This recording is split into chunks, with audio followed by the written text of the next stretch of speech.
हर हर महादेव दोस्तों, एक बार भगवान शिवजी और माता पार्वती कैलाश पर्वत पर बैठे हुए थे।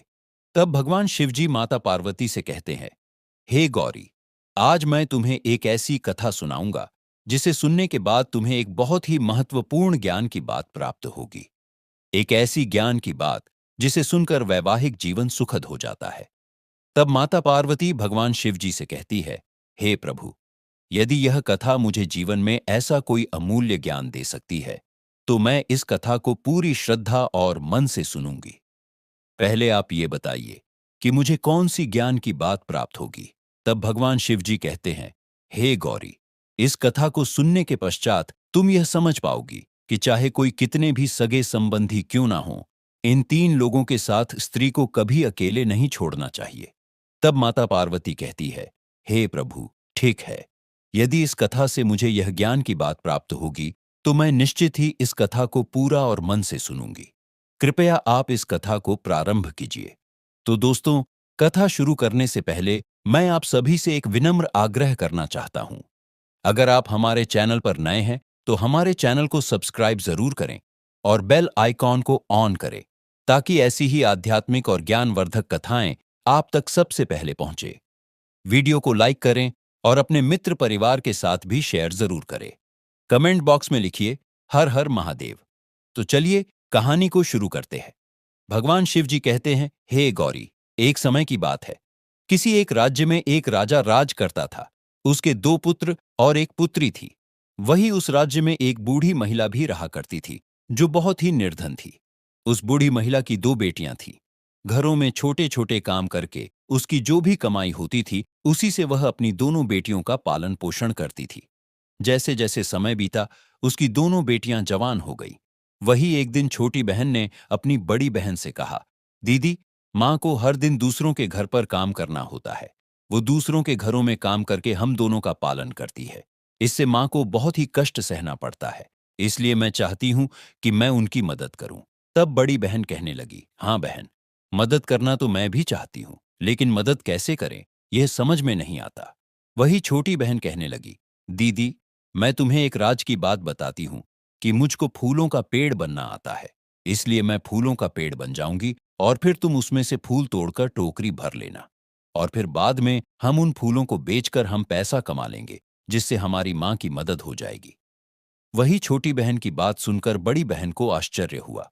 वो कहने लगी कि पहले तू मुझे यह बात बता कि तू फूलों का पेड़ कैसे बन जाती है। तब छोटी बहन कहने लगी, दीदी, ये सारी बात मैं तुम्हें बाद में बताऊंगी। सबसे पहले तुम एक काम करो, पूरे घर की सफाई करो, झाड़ू पोछा लगाओ। फिर तुम स्नान कर लो और स्नान करने के बाद कुएं से 2 घड़े पानी भर कर लाओ। लेकिन ध्यान रखना, अपने नाखूनों से उन घड़ों के पानी को मत छूना। बड़ी बहन ने छोटी बहन की हर बात को ध्यान से सुना। उसने पहले पूरे घर की अच्छे से सफाई की, फिर स्नान किया और फिर कुएं से 2 घड़े पानी भरकर ले आई।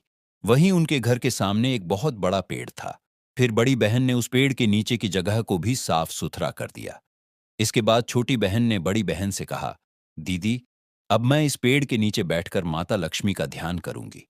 तुम ऐसा करना, इस घड़े का पानी मेरे शरीर पर उड़ेल देना। जैसे ही घड़े का पानी मेरे ऊपर गिरेगा, मैं एक फूलों के सुंदर पेड़ में बदल जाऊंगी। फिर तुम जितने चाहो उतने फूल तोड़ लेना। मगर एक बात का ध्यान रखना, न तो पेड़ की कोई डाली तोड़ना और ना ही पत्ते तोड़ना। तुम्हें केवल पेड़ से फूल चुनने हैं। फूल तोड़ने के बाद तुम टोकरी भर लेना। जब टोकरी फूलों से भर जाए, तब तुम दूसरे घड़े का पानी उस फूलों के पेड़ पर उड़ेल देना। जैसे ही फूलों के पेड़ पर दूसरे घड़े का पानी गिरेगा, मैं फिर से मनुष्य रूप में वापस लौट आऊंगी।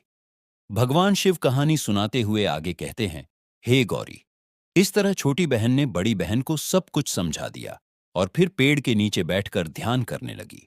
फिर बड़ी बहन ने छोटी बहन के ऊपर पानी डाला। जैसे ही पानी उसके ऊपर गिरा, छोटी बहन चमत्कारिक रूप से एक सुंदर फूलों के पेड़ में बदल गई। फिर बड़ी बहन ने उस फूलों के पेड़ से बिना उसे कोई नुकसान पहुंचाए ढेर सारे फूल तोड़े और 2 टोकरियां फूलों से भर दी। इसके बाद उसने दूसरे घड़े का पानी उस फूलों के पेड़ पर उड़ेल दिया। अब जैसे ही फूलों के पेड़ पर दूसरे घड़े का पानी गिरा, वह पेड़ अचानक से फिर से लड़की में परिवर्तित हो गया। उसकी छोटी बहन वापस अपने असली रूप में आ गई। अब पेड़ की जगह पर उसकी बहन खड़ी थी। फिर छोटी बहन ने अपने बाल झाड़कर पानी की बूंदों को गिरा दिया और फिर दोनों ने फूलों की टोकरियां उठाई और अपने घर लौट आई। इस प्रकार फूलों की खुशबू चारों ओर फैल रही थी। फिर दोनों बहनों ने मिलकर उन फूलों की सुंदर मालाएं बनाई। फिर बड़ी बहन ने छोटी बहन से पूछा, बहन, अब इन फूलों को हम कहाँ जाकर बेचेंगे? छोटी बहन बहुत ही चतुर और समझदार थी। उसने अपनी बड़ी बहन की इस चिंता को भी दूर कर दिया। उसने बड़ी बहन से कहा, दीदी, हम इन फूलों को राजमहल में ले जाकर बेचेंगे। बड़ी बहन को यह सलाह पसंद आई और फिर दोनों सहमत होकर राजमहल के आगे ले जाकर आवाज लगाने लगी, ताजे फूल ले लो, खुशबूदार फूलों की मालाएं ले लो। भगवान शिव माता पार्वती से कहते हैं, हे गौरी, उन दोनों गरीब बहनों की मीठी आवाज और फूलों की खुशबू राजा की बेटी यानी राजकुमारी के कमरे तक पहुंच गई। तब राजकुमारी ने तुरंत अपनी मां को बुलाकर कहा, मां, बाहर कोई फूल बेच रही है, उसकी खुशबू यहां तक पहुंच रही है, आप उनसे फूल खरीद लो। वही रानी ने अपनी बेटी की बात मानकर दासी से कहकर उन दोनों बहनों को बुलाकर वे सुगंधित फूलों की मालाएं खरीद ली।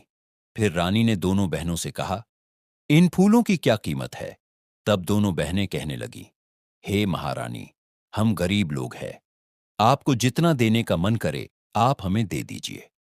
तब रानी ने बहुत सारा धन देकर दोनों गरीब बहनों से सारी फूल मालाएं खरीद ली और इस प्रकार फूल मालाएं बेचकर वे दोनों बहनें खुशी खुशी अपने घर लौट आईं।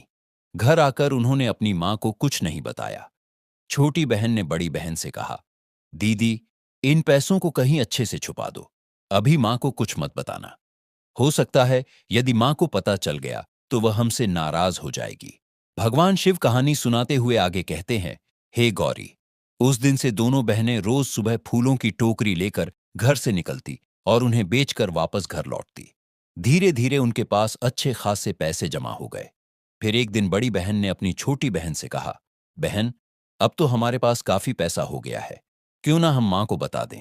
तब छोटी बहन ने कहा, नहीं दीदी, अभी नहीं, अगर मां को गुस्सा आ गया तो हम कहां जाएंगे।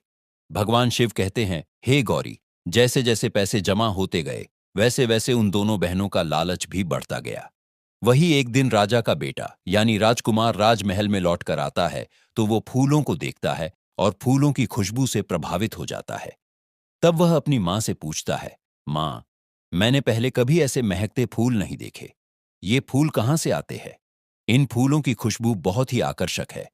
तब रानी मां कहने लगी, बेटा, ये फूल कहां से आते हैं मुझे नहीं पता, किस पेड़ से ये फूल निकलते हैं ये भी मुझे नहीं पता, पर हर रोज राजमहल के सामने दो लड़कियां आती है जो फूल बेचने के लिए आती है और हम दासियों द्वारा उन लड़कियों के फूल खरीद लेते हैं। वही राजकुमार को जब उन दोनों लड़कियों के बारे में मालूम पड़ता है तो राजकुमार उन दोनों लड़कियों का पीछा करता है और उनके घर तक पहुंच जाता है, लेकिन वहां उन फूलों का पौधा या पेड़ उसे कहीं दिखाई नहीं देता है। राजकुमार को बहुत ही आश्चर्य होता है। वह सोचने लगता है कि आखिर इतने सुंदर और खुशबूदार फूल आते कहां से है। फिर अगले दिन सुबह होते ही राजकुमार उन दोनों लड़कियों के घर तक जाकर उसके आगे जो एक पेड़ था उसमें छुप कर बैठ जाता है और उस दिन भी दोनों बहनों ने पेड़ वाली जगह पर आकर जमीन को झाड़ू से साफ करना शुरू कर दिया। फिर रोजाना की तरह छोटी बहन ने खुद को एक फूलों के पेड़ में बदल लिया और बड़ी बहन ने पेड़ से खूबसूरत फूल तोड़े और जैसे ही काम पूरा हुआ पेड़ फिर से लड़की में बदल गया। यह सब दृश्य राजकुमार ने अपनी आंखों से देख लिया। वह स्तब्ध रह गया और बिना कुछ बोले सीधे राजमहल लौट आया और अपने कक्ष में जाकर चुपचाप लेट गया। राजा और रानी ने जब राजकुमार की हालत देखी तो वे चिंता में पड़ गए। उन्होंने तुरंत उसके स्वास्थ्य के बारे में पूछताछ की। वही राजकुमार का खास मित्र जो राज्य का मंत्री भी था वह भी उसे देखने आया। राजा और रानी के सामने तो राजकुमार ने कुछ नहीं कहा, लेकिन अपने मित्र से वह बात छुपा ना सका। उसने मंत्री को सारी घटना विस्तार से बता दी कि एक गरीब बूढ़ी महिला की दो बेटियां हैं, जिसकी छोटी वाली बेटी फूलों का पेड़ बन जाती है। मैं उस पर मोहित हो गया हूं। मैं विवाह करूंगा तो उसी के साथ करूंगा। इसके बाद मंत्री ने यह बात तुरंत राजा को जाकर बताई। राजा को सुनकर पहले तो आश्चर्य हुआ, फिर राजा ने मंत्री को उस बूढ़ी महिला को बुलवाने भेज दिया। उस बेचारी बूढ़ी महिला को तो इस बारे में कुछ भी पता नहीं था। वो तो एकदम से डर गई और कांपते कांपते राजा के पास गई। फिर राजा ने उससे शांति से बात की और अपने बेटे के लिए उसने उसकी बेटी को मांगा। राजा ने कहा, तुम्हारी 2 बेटियां हैं, उनमें से जो सबसे छोटी है उसका हम अपने बेटे के साथ विवाह रचाएंगे। यह सुनकर बूढ़ी महिला अब और ज्यादा घबरा गई। वह सोचने लगी, राजा को मेरी बेटी के बारे में कैसे पता चला? उसकी आवाज कांप रही थी, लेकिन फिर उसने साहस जुटाकर कहा, जी महाराज, हम गरीब हैं, मगर अपनी बेटी को आपके घर देने में कैसे इनकार कर सकते हैं? यदि यही आपकी इच्छा है तो आप हमारी छोटी बेटी से अपने राजकुमार का विवाह अवश्य करवा लीजिए। फिर राजा ने तुरंत ही एक चांदी की थाली में पान पत्ता, सुपारी और नारियल देकर उस बूढ़ी महिला का सम्मान करता है और बूढ़ी महिला विवाह के लिए तैयार हो जाती है। फिर विवाह तय होने के बाद वह बूढ़ी महिला घर लौट गई। उस बूढ़ी महिला को कुछ भी मालूम नहीं था। फिर घर लौटते ही उसने अपने हाथ में एक झाड़ू ली और गुस्से में आकर उसने अपने बेटियों को मारकर डांटा और कहा, तुम ये बताओ, कल तुम दोनों कहाँ गई थी? राजा ने तुम दोनों के बारे में पूछा है। मुझे अब सच सच बताओ, तुम रोज रोज कहाँ जाती हो और ये सब क्या चल रहा है? उधर दोनों बहनें भी बहुत ही भ्रमित थी। उन्हें समझ ही नहीं आ रहा था कि आखिर हो क्या रहा है। माँ अचानक इस तरह क्यों बर्ताव कर रही है? रोते हुए दोनों बहनों ने अपनी माँ से कहा, माँ, आप हमें मार क्यों रही हो? हमें गाली क्यों दे रही हो? हमने ऐसा क्या कर दिया? तब उनकी माँ ने कहा, मैं और किसको मारूं? पहले ये बताओ, तुम दोनों कहाँ गई थी और तुम्हारे बारे में राजा को कैसे पता चला? फिर घबराई हुई लड़कियों ने अपनी माँ के सामने सारा राज खोल दिया। उन्होंने मन में सोचा, जब माँ को पैसों वाली बात पता चलेगी तो वो खुश हो जाएगी। यही सोचकर उन्होंने अपनी सारी जमा पूंजी माँ के सामने रख दी। मगर उनकी माँ शांत नहीं हुई, बल्कि और भी भड़क गई। उसने पूछा, घर में मेरे रहते हुए तुमने ये सब कैसे और क्यों किया? यह सब सुनकर तो ऐसा लगता है जैसे तुम कोई कहानी सुना रहे हो। ये मैंने सिर्फ कहानियों में सुना था कि कोई इंसान फूलों का पेड़ बन सकता है, पर मुझे इस बात पर भरोसा नहीं है। अगर तुम सच कह रही हो तो मेरे सामने अभी फूलों का पेड़ बनकर दिखाओ, तभी मैं मानूंगी, वरना मैं यही समझूंगी कि तुम कहीं छुपकर कुछ और काम करती हो। इतना कहकर उनकी मां फिर से गुस्से में आकर चिल्लाते हुए उनको मारने लगी। वही अपनी मां को शांत करने की कोशिश में छोटी बेटी कहने लगी, ठीक है मां, अगर आप यही चाहती हो तो मैं अभी तुम्हारे सामने पेड़ बनकर दिखा देती हूं। भगवान शिव आगे कहते हैं, हे गौरी। फिर छोटी बेटी अपनी मां का संदेह दूर करने के लिए उसकी आंखों के सामने एक बार फिर से फूलों का पेड़ बन जाती है। अब उनकी मां को यकीन हो जाता है कि उसकी दोनों बेटियां चरित्रवान हैं। भगवान शिव कहते हैं, हे गौरी, अब मामला साफ हो चुका था। जल्द ही शुभ मुहूर्त निकाला गया और विवाह का मंडप सजाया गया। फिर छोटी बेटी का राजकुमार के साथ विवाह संपन्न हो गया। विवाह होने के बाद में विवाह में जितने भी रिश्तेदार और मेहमान आए थे, वो सभी राजकुमार और उसकी पत्नी को एकांत का स्थान देकर वहां से चले गए। वही राजकुमार 2 दिनों तक अपनी नवविवाहिता पत्नी से एक शब्द भी नहीं बोला और वह चुपचाप अकेले बैठा रहा, क्योंकि राजकुमार चाहता था कि उसकी पत्नी उससे पहले बातचीत शुरू करे। लेकिन उधर वह लड़की भी यही चाहती थी कि उसके पति यानी राजकुमार पहले कुछ बोले, पहले बातचीत शुरू करे। इस असमंजस में 3 दिन बीत गए। कोई भी पहले बोलने को तैयार नहीं था। फिर तीसरे दिन रात को लड़की को चिंता हुई कि मेरे पति मुझसे बात ही नहीं कर रहे हैं। अगर मेरे पति मुझसे बात ही नहीं करना चाहते तो फिर उन्होंने मुझसे विवाह ही क्यों किया? जब उसका संयम टूट गया और उसे रोका नहीं गया तो उसने अपने पति से पूछ ही लिया, आपने किस खुशी में मुझसे विवाह किया जब आप मुझसे 2 शब्द भी नहीं बोलना चाहते? वही राजकुमार कहने लगा, मैं भी तो यही चाहता था कि पहले तुम मुझसे बातचीत करो, पहले तुम अपना मुंह खोलो। यदि तुम मेरी बात मानकर काम करोगी तो ही मैं तुमसे बात करूंगा। तो वह लड़की कहने लगी कि आपसे किसने कहा कि मैं आपकी बात नहीं मानूंगी? आप मेरे पति हैं, आप मुझसे जो कहेंगे मैं वो करूंगी। आप कहिए, आप क्या चाहते हैं? मुझे आपके लिए क्या करना है? तब राजकुमार कहने लगा, क्या तुम नहीं जानती कि फूलों वाला पेड़ कैसे बनना है? मैं भी देखना चाहता हूं कि तुम फूलों का पेड़ कैसे बनती हो। और जब तुम फूलों का पेड़ बनोगी तो मैं उसके फूल तोड़कर एकत्रित करूंगा और फिर उन फूलों पर लेटूंगा और फूलों की चादर बनाकर सोऊंगा। और यदि ऐसा होगा तो वो पल मुझे कितना खुशी देने वाला होगा। क्या तुम मेरे लिए ये कर सकती हो? तब वह लड़की चौंक कर कहने लगी, मैं और फूलों का पेड़, आप ये क्या कह रहे हैं? मैं कोई देवता नहीं, मैं भी औरों की तरह एक सामान्य लड़की हूं। क्या इंसान कभी पेड़ बन सकता है? आपसे किसने कहा कि मैं एक फूलों वाला पेड़ बन जाती हूं? तब राजकुमार कहने लगा, इस तरह झूठ बोलकर धोखा देना मुझे बिल्कुल पसंद नहीं है। उस दिन मैंने खुद अपनी आंखों से देखा था। तुम एक सुंदर पेड़ में बदल गई थी। अगर तुम मेरे लिए फूलों का पेड़ नहीं बनोगी, तो फिर किसके लिए बनोगी?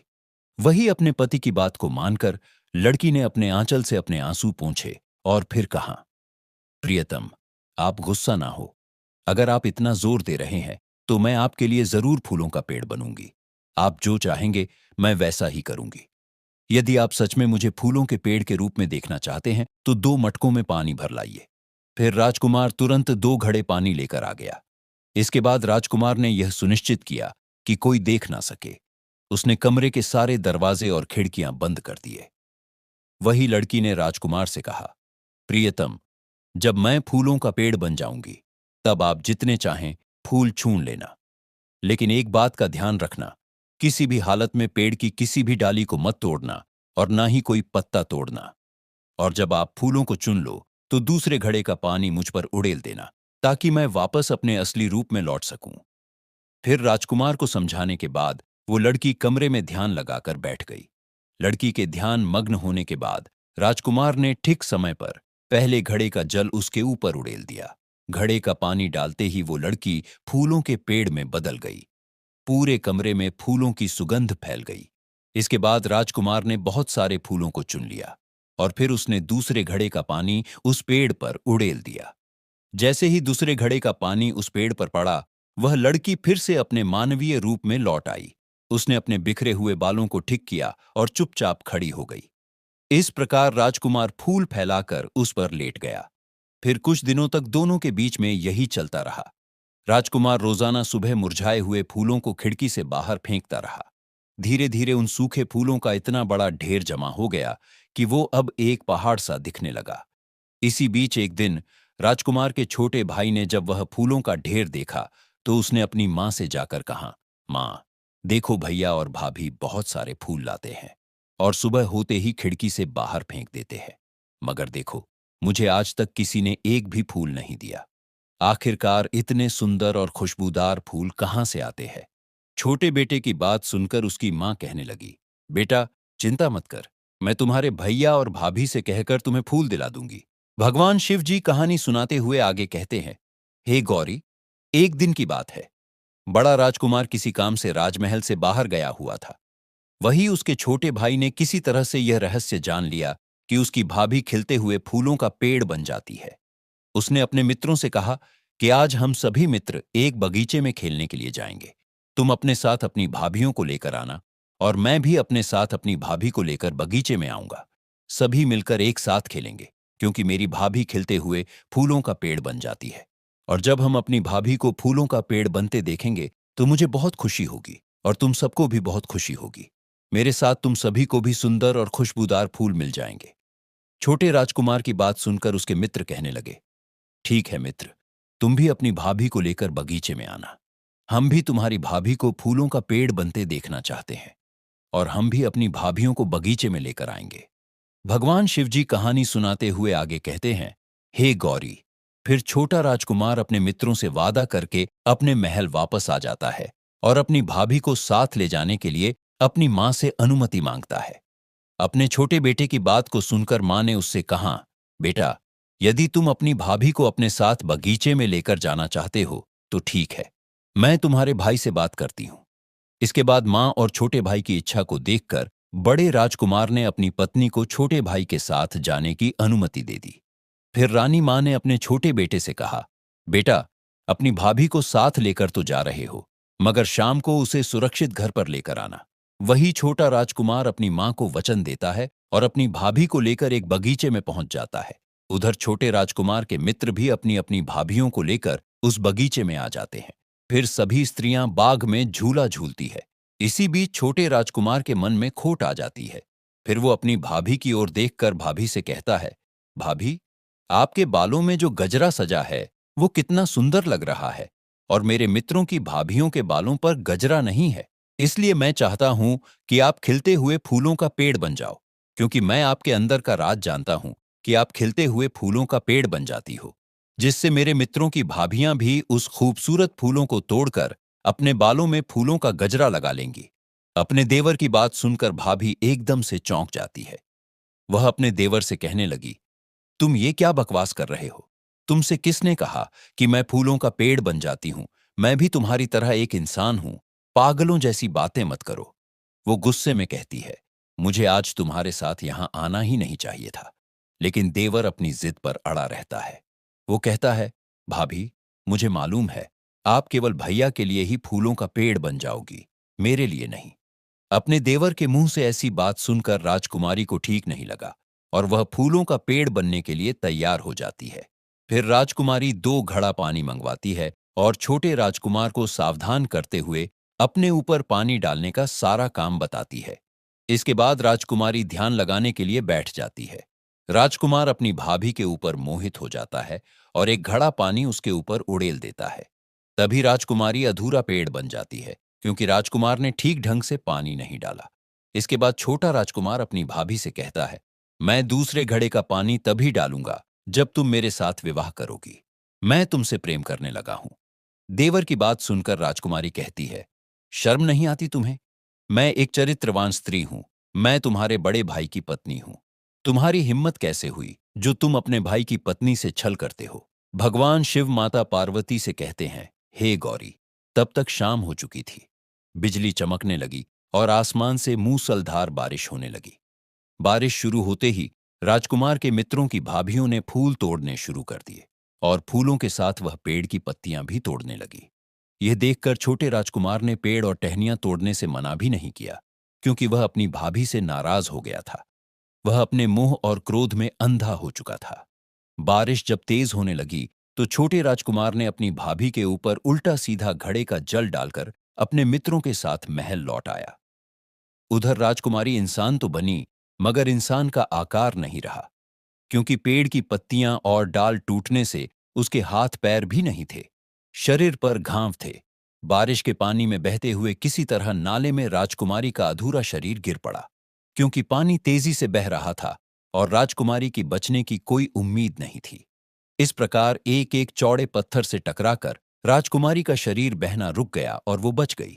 वही अगले दिन सुबह उधर से कपास की 7-8 गाड़ियां गुजर रही थी, तो उन गाड़ी वालों को नाले में गिरे आधे से मनुष्य की आकृति से आवाज सुनाई पड़ी। तभी पहले गाड़ी वाले ने दूसरे गाड़ी वाले से कहा, देखो, पता लगाओ उस नाले में से कैसी आवाज आ रही है। तब दूसरे गाड़ी वाले ने कहा, यहां तो कोई दिखाई नहीं दे रहा, हो सकता है कोई बेताल हो। वही जब पहला गाड़ी वाला दूसरे गाड़ी वाले की बातों से सहमत नहीं हुआ, तो वह स्वयं गाड़ी से उतरकर नीचे आया, तो क्या देखता है कि एक स्त्री जिसका आधा शरीर है, उसके हाथ पैर नहीं है, शरीर पर घाव लगे हुए है और अपने बचाव के लिए वो आवाज लगा रही है। तब पहले गाड़ी वाले ने लड़की से कहा, आपको क्या परेशानी है? आपका यह शरीर कैसा है? तब उस राजकुमारी ने उस गाड़ी वाले को अपनी सारी बीती बताई और कहा, यदि भाई तुम एक घड़े में पानी भरकर मेरे ऊपर डाल दो, तो मेरा शरीर ठीक हो जाएगा। उस आदमी को उस पर तरस आ गया और फिर वो एक घड़े में पानी ले आया। फिर वो राजकुमारी ध्यान लगाकर बैठ गई और फिर उस आदमी ने उस पर 1 घड़ा पानी डाल दिया। 1 घड़ा पानी राजकुमारी पर डालने से वह पेड़ बन गई, पर पेड़ की शाखाएं टूट चुकी थीं। वहीं उसने बड़ी सावधानी से उन्हें समझाया। फिर उसने धीरे से दूसरे घड़े का पानी उस पर डाल दिया और जैसे ही दूसरे घड़े का पानी राजकुमारी पर पड़ा, वैसे ही वो एकदम से राजकुमारी बन गई और अपने वास्तविक रूप में आ गई। फिर वो एकदम से खड़ी होकर अपने बालों पर लगे पानी की बूंदें झाड़ने लगी। फिर राजकुमारी बनने के बाद गाड़ी वालों ने कहा, चलो, हम तुम्हें घर पर छोड़ देते हैं। भगवान शिव माता पार्वती से कहते हैं, हे गौरी। उस राजकुमारी को गाड़ी वालों से बात करते हुए बड़े राजकुमार के मित्रों ने देख लिया, तो उन्होंने बड़े राजकुमार से जाकर कहा, तुम अपनी जिस पत्नी को ढूंढ रहे हो, वह पराये पुरुषों से बात कर रही है। हमने अपनी आंखों से देखा है। अपने मित्रों की बात सुनकर बड़े राजकुमार को गुस्सा आ गया। उसने कहा, अब मैं समझा, कल ये मेरे भाई के साथ गई थी और उसे चकमा देकर चरित्रहीनता कर रही है। अब मैं अपने जीवन से इसका त्याग करता हूं। और ऐसा वचन लेकर बड़ा राजकुमार शहर में निकल जाता है।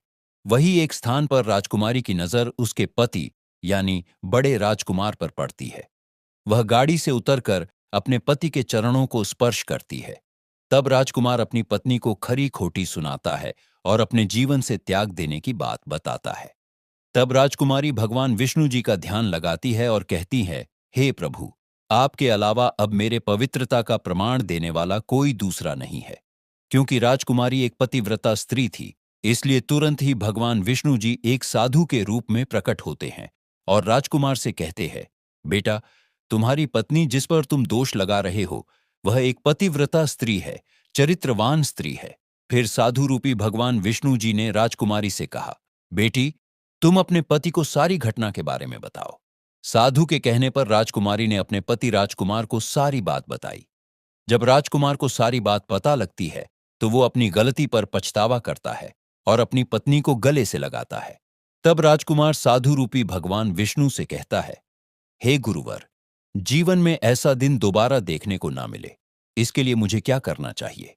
तब साधु रूपी भगवान विष्णु ने कहा, बेटा, चाहे भूखे मर जाना, मगर इन 3 लोगों के साथ चाहे वो कितने भी सगे संबंधी हो, और इन स्थानों पर अपनी पत्नी को कभी अकेले मत भेजना। तब राजकुमार कहता है, हे गुरुवर, वो 3 लोग कौन से हैं और वो 3 स्थान कौन से हैं जिनके साथ में या जिस स्थान पर पत्नी को कभी अकेले नहीं छोड़ना चाहिए? तब संत रूपी भगवान विष्णु जी कहते हैं, बेटा, किसी भी कठिन परिस्थिति में पराये पुरुष के साथ पत्नी को कभी अकेले नहीं भेजना चाहिए। चाहे वो कोई भी हो, चाहे आपका संबंधी हो, दोस्त हो या भाई हो, पति को चाहिए कि वो अपनी पत्नी के साथ हमेशा खड़ा रहे। चाहे कुछ भी हो जाए, उसे कभी अकेला नहीं छोड़ना चाहिए। चाहे कितनी भी कठिन परिस्थिति हो, हमेशा पति को अपनी पत्नी के साथ ही रहना चाहिए। नंबर 2, अगर आपकी पत्नी निर्दोष है, फिर भी लोग उस पर दाग लगा रहे हों, तो आपको अपनी पत्नी के साथ हमेशा खड़े रहना चाहिए। उस समय उसको अकेला नहीं छोड़ना चाहिए। आपको उस समय अपनी पत्नी को बोलना चाहिए कि तुम चिंता मत करो, मैं तुम्हारे साथ हूं। मगर बेटा, तुमने इसका उल्टा किया। तुम्हारी पत्नी पर लोगों ने झूठा दोष लगाया। तुमने उनकी झूठी बात मानकर अपनी पत्नी का त्याग करने का वचन लिया। यदि तुम्हें मालूम है कि तुम्हारी पत्नी निर्दोष है, वो एक चरित्रवान और पतिव्रता स्त्री है, तो तुम्हें ऐसी कठिन परिस्थिति में अपनी पत्नी के साथ खड़े होना चाहिए और कहना चाहिए कि दुनिया चाहे कुछ भी कहे, मुझे तुम पर पूरा विश्वास है कि तुम अपने स्थान पर चरित्रवान हो। मैं तुम्हारे साथ हूं, जिसे जो बोलना है बोलने दो, तुम चिंता मत करो। नंबर 3, अगर आप पत्नी का सम्मान पाना चाहते हैं, तो आपकी पत्नी अगर बीमार है, तो कभी भी उसको अकेला मत छोड़ना। बीमारी की हालत में उसके साथ रहे और उसकी देखभाल करिए। जिस तरह देवी अपने पति की सेवा करती है, उसी तरह से पति का भी कर्तव्य है कि वो अपनी पत्नी की सेवा में हमेशा तत्पर रहे। यह आपका कर्तव्य है और आपके सुखी जीवन का मंत्र भी है।